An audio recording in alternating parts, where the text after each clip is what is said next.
Nay maglula nga kada Domingo manimba sila.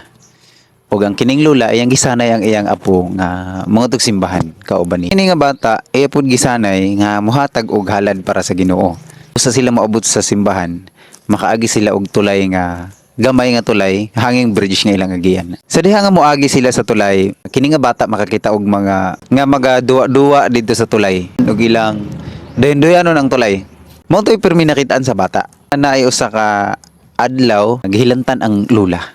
Tapos wala makangadto ang lulat. Pero nihatag siya og 20, duha ka buok, 40 tanan.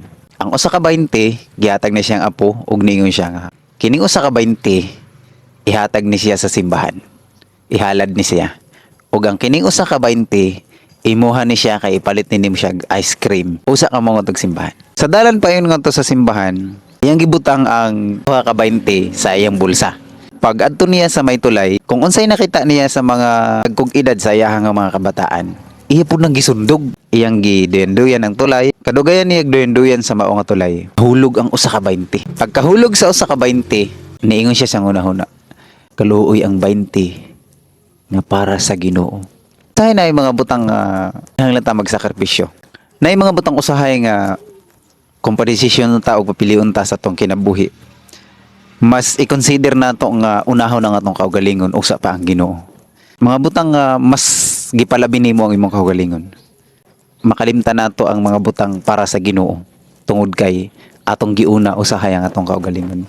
Remember that God sacrificed His life for you.